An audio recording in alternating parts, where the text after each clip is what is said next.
Meus queridos, hoje eu vou conversar um pouco sobre o que originou, né, a metodologia, os métodos ágeis, tá?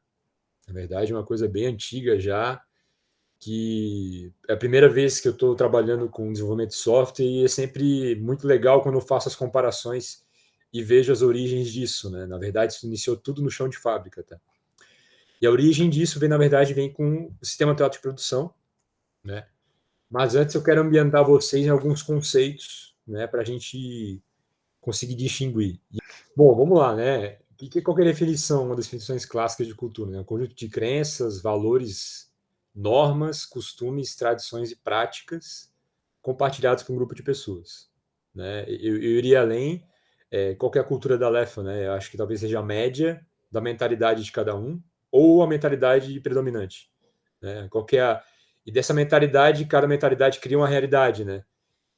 E então, se a gente somar essas realidades conjuntas, a gente vai ter uma realidade comum, intersubjetiva a cada um, né? Então, esse conjunto de mentalidades e ações e práticas forma a cultura da LEF, né? Método, tá? Conjunto de etapas, procedimentos sistemáticos, ou seja, tem uma ordem para acontecer, né? Organizados em um sistema, organizados para atingir um objetivo específico, né? Também pode ser dito como abordagem ou estratégia geral que orienta o processo de trabalho. Ferramenta. Então, a ferramenta é um instrumento ou recurso específico que é utilizado dentro do método específico, para executar tarefas específicas em etapas específicas.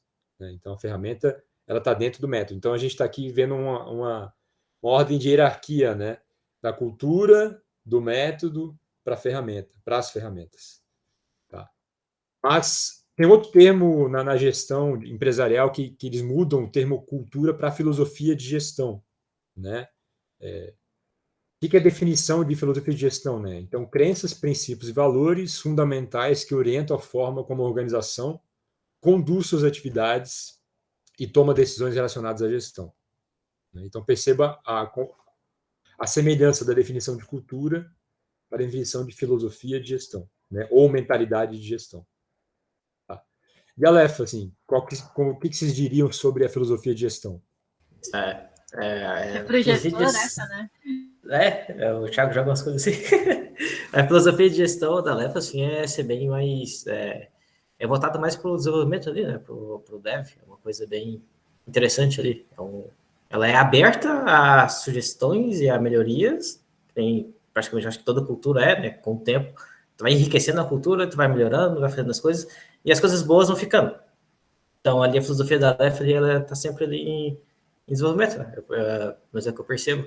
E é uma filosofia ali voltada não só para o dev, né? Assim, a equipe toda atrapalha, enriquece e a gente acaba fazendo coisa ali que fica bom para todo mundo. Então, ali é uma cultura bem boa. Eu não consigo falar uma coisa específica assim, porque é bem difícil, né? De última hora. Mas assim, eu deixo o resto pro pessoal ali, que eu já dei a minha parte. Boa, Sushi, boa. Eu acho que tu falou um ponto aí importante que é melhoria, né? Desenvolver, sempre melhorar sempre, né? Acho que isso é realmente bastante marcante na Lefa. O que mais, rapaziada? Além de definir a filosofia da Lefa, onde vocês veem ela presente? No quê? Pode ser tangível, pode ser também intangível também, assim.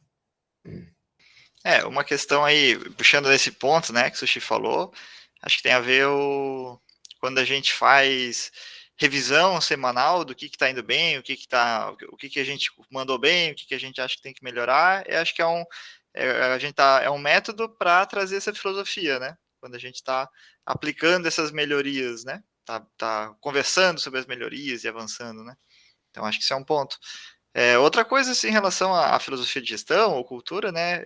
Me parece que tem a questão de sem atropelo, assim, as coisas têm que estar, né, organizadas, né? Sem, tipo, tranquilas, digamos, mas bem sem urgência, sem coisa, né? Eu acho que a gente não pode trabalhar com coisa atropelada, assim. Eu acho que acho que esse é um valor que tá permeado assim em várias coisas, né?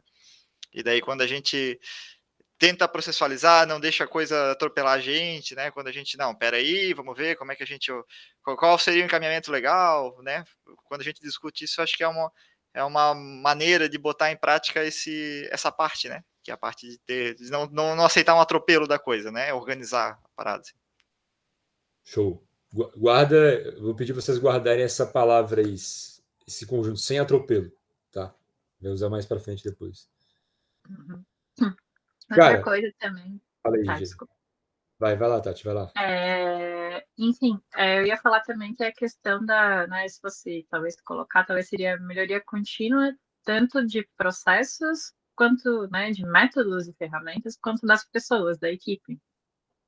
Eu vejo a Lefa como um ambiente sempre em transformação. A gente nunca está, digamos assim, de uma maneira não ruim, mas a gente nunca está satisfeito do jeito que a gente está agora. A gente está sempre buscando melhorar em todos os aspectos, não só na parte de operacional, digamos assim. Né? E outra coisa também, se eu fosse, né, colocar outra coisa, seria a parte colaborativa. Eu já trabalhei em muitas empresas, eu estava conversando contigo, né, Thiago? A questão de diferença por ser uma empresa mais transparente, mais democrática, não só com a equipe, mas também com os clientes. E então eu acredito que isso seja um pilar, assim, tanto de filosofia de gestão quanto de cultura da Lapa. E de concordar. É verdade, cara, é verdade. Mas essa cultura, isso tudo que vocês estão falando, né? Eu acho que ela está presente em duas formas, da maneira explícita, e acho que uma das maneiras que está isso, por exemplo, é o manifesto, né? Que vocês escreveram. Eu acho que isso mostra um pouco da mentalidade de trabalho da Lefa, né? E implícito, sim, nas falas, né? E ações das lideranças. Percebe que eu botei lideranças e demais integrantes, que a importância da liderança aqui é gigante, né? E demais integrantes, né? Então, tudo aquilo que a gente fala e faz no dia a dia que vai construir a cultura, tá? Método. Aqui eu peguei um exemplo, né? O método de desenvolvimento customizado, né? Segue uma trajetória do Scrum, mas tem as particularidades da Lefa, né? A Lefa foi criando isso dando a sua cara, tá? Então, o Discover, Develop, Delivery. Ferramentas debaixo desse guarda-chuva do método, né? Cara, aí tem uma porrada. As reuniões são ferramentas também de gestão, né? Reuniões internas, nossa, que a gente tem na daily, a planejamento da sprint, como também as externas, né? A interação com os stakeholders externos, com o cliente, né? O roteiro de perguntas para delivery, né? Os guias também, tá? Ferramentas tecnológicas também são. Quais são os stacks que a gente utiliza? Qual que é o processo para commit, né? Como é que a gente faz o merge lá? Tá? Isso tudo são ferramentas dentro desse método de desenvolvimento customizado, dentro da filosofia de gestão da LEF. Tá? Mas assim, eu vou adicionar uma camada aqui, que é o sistema, né? Então, se a gente pegar o conjunto de processos, ferramentas, esse time que está aqui, a gente vai ter um sistema que trabalha em torno de um objetivo único, um objetivo geral, né? Ou uma lista de objetivos priorizados, né? Então, o sistema é um conjunto de elementos interdependentes, de forma a organizar um todo, que possui um objetivo geral a ser atingido. Pessoal, isso aqui parece ser muito óbvio, sabe? Mas o pessoal faz muita confusão. O que é sistema, o que é método, o que é ferramenta? Né? O que é filosofia, o que é cultura, tá? Então, a gente exercitar isso é importante para ir construindo e melhorando os processos, né? E a introdução também para o assunto, tá? Por isso que eu estou trazendo isso. Mas vocês entendem a relação disso? Como é que se dá a hierarquia disso? Como é que a filosofia interage com o sistema, que interage com o método, interage com a ferramenta? E como que isso volta? Eu acho que elas são totalmente interligadas, né? No sentido que vou dar um exemplo, né? Lembrando ali da hierarquia, o sistema, método e ferramenta, eles são reflexos tanto da filosofia de gestão quanto da cultura. E se der, digamos, se não tiver casando qualquer um dos de baixo com o de cima, a gente tem um problema. No sentido de as coisas não vão sair do jeito que a gente gostaria. É o que eu sinto, assim, né? Então, tipo, tanto o sistema, o método e a ferramenta, eles têm que refletir o estilo de gestão com a filosofia e a cultura, senão as coisas não fazem sentido e todo mundo acaba ficando insatisfeito. Essa é a visão que eu tenho. Não sei se eu viajei, mas foi isso que eu pensei. Não, é isso aí mesmo. Acho que é por aí o caminho. Né? Até tem uma coisa interessante que surgiu agora, que é essa relação das coisas, né? E que nem eu falei agora há pouco, né? Sem atropelo, né? Puxar um pouco da questão de tranquilidade, assim, a gente conseguir fazer as coisas, fazer o que precisa ser feito, né? Sem urgência e coisa. No ClickUp, que é uma das ferramentas que a gente usa, né? Ela é agnóstica, né? Ela não tem ali um direcionamento muito claro sobre as coisas. A gente pode usar do jeito que a gente quiser. E uma das coisas é a bandeirinha de prioridade, né? E aí existe uma bandeirinha de prioridade que é urgente. E aí um dia a gente chegou num ponto tipo, vamos usar a bandeirinha e tal, porque precisava naquele momento específico. E daí a gente olhou assim, cara, bandeirinha urgente não faz sentido. Não vamos usar a bandeirinha urgente, vamos usar a bandeirinha de alta prioridade. Urgente não, pô, porque é vermelho, assim, parece que tá piscando, parece que tem um apavoro ali. E tipo, não, por que isso? Se a gente tiver que usar isso aí, parece que tem uma coisa errada, assim, porque não casa a coisa. Então parece que daí é a filosofia de gestão, a questão da cultura, passando para baixo, assim, tipo, tá, isso aqui não faz sentido com o resto, sabe? Verdade. Faz todo sentido, né? E vocês foram mudando isso ao longo do tempo, né, Rover? Vocês viram que ainda fazia sentido e foram organizando o método, né, a ferramenta, né? Bom, vamos lá, né? Acho que, cara, o fluxo, né, de criação é de cima para baixo, né? Como a Tati falou, tem que ter a mentalidade, tem a filosofia de gestão para criar as coisas, mas a manutenção do sistema do método da ferramenta, né, e uso isso em processos, é que consolida, reforça e melhora a cultura, né, a filosofia. Tá? Então, a relação de cima para baixo, em criação, né, em concepção das coisas, e consolidação, reforçar, porque sem os processos, sem essa rotina amarrada, a cultura não acontece, né? Então, um retroalimenta o outro, e fica aquele ciclo de retroalimentação. Né? Agora, quem que é o denominador comum disso aqui tudo? Tá faltando uma peça aqui que nada disso acontece. A gente. Boa, boa, boa. Pessoas, né? Acho que sem pessoas nada disso acontece. Então, vamos guardando essas palavras, né? Melhoria, pessoas, sem atropelo, como o Rove falou, né?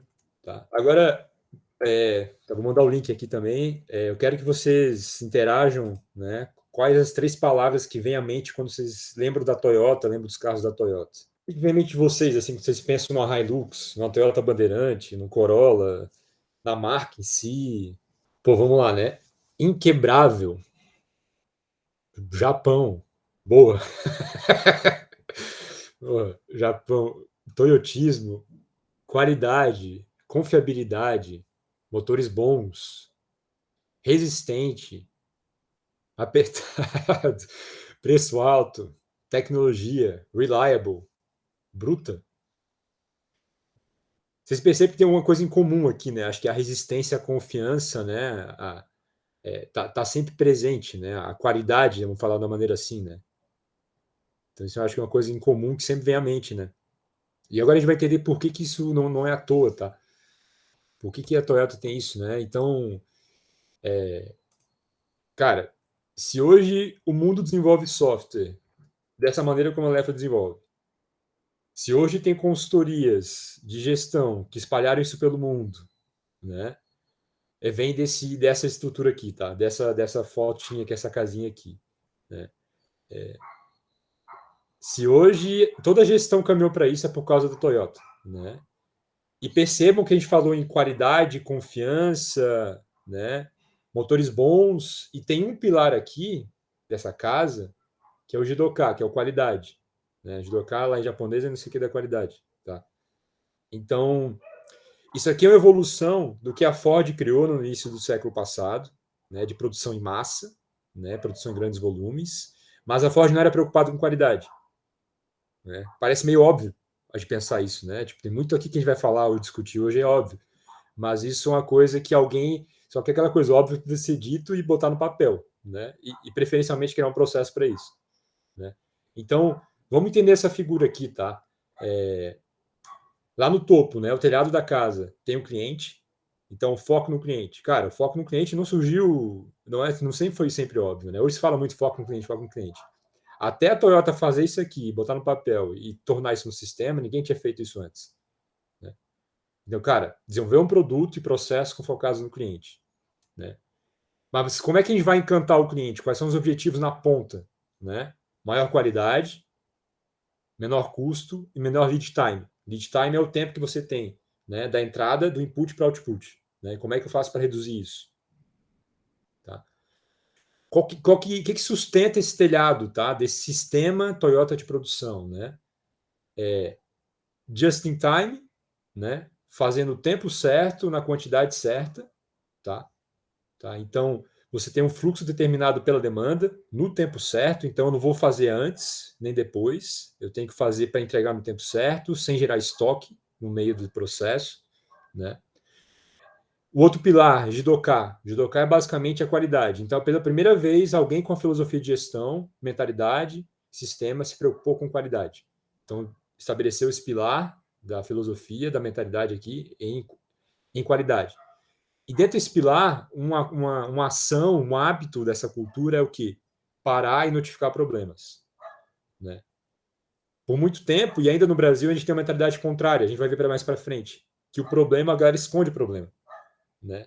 Mas a Toyota não. Cara, achou um problema, que bom. Expõe isso e vamos rodar um PDCA. Né? Eu quero que durante essa apresentação vocês façam comparações com a Lefa. Né? E ficam avaliando quanto a Lefa tem disso aqui. Tá? Mas beleza, para sustentar esses pilares, a gente na casa tem que ter uma base muito forte. Né? Então, a estabilidade, vamos falar assim, sem atropelo, tá para traduzir assim. Padronização, tem bastante padronização na Lefa, né? E se você padronizou, você tem uma coisa que se repete e consegue perceber esse padrão se repetindo, você consegue identificar ponto de melhoria. E aí vem melhoria contínua. Né? Então a coisa vai ligando a outra. Mas para que isso aconteça, a fundação da casa, né, você tem que ter uma produção nivelada. Tá? Não adianta o Discovery fazer 30 Discoveries e o Develop fazer 5. Cara, tu vai gerar estoque ali entre o Discovery e o Develop. Né? Tu vai gerar estoque depois entre o Develop e o Delivery. Né?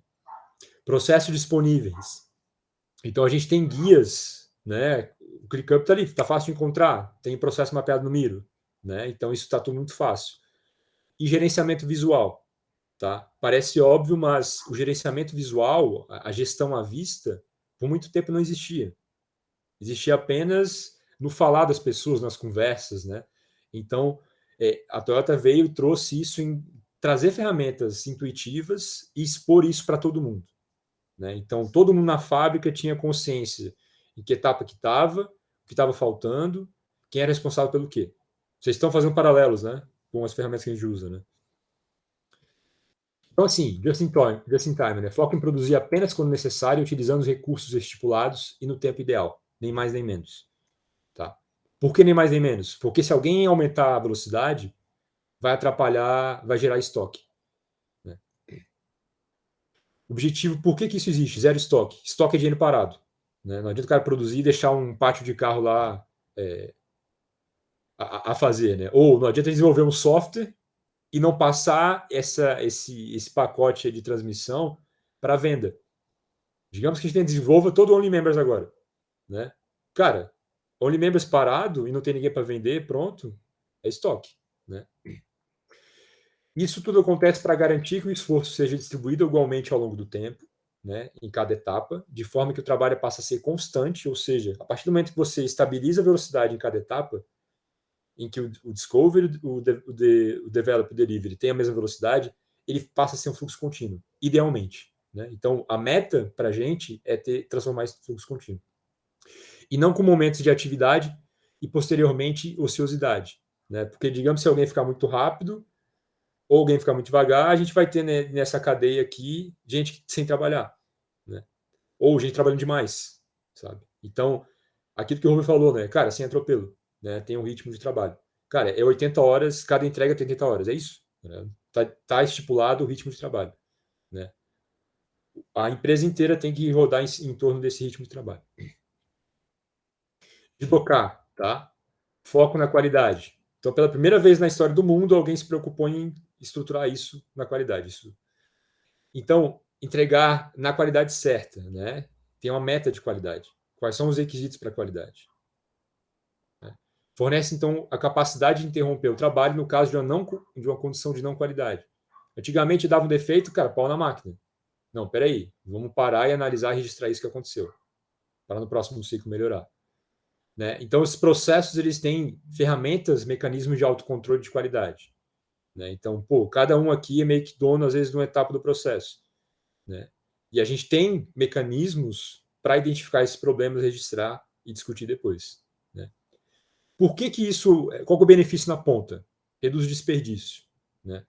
E melhora a qualidade das entregas. A gente vai entender o que é desperdício depois. Tá?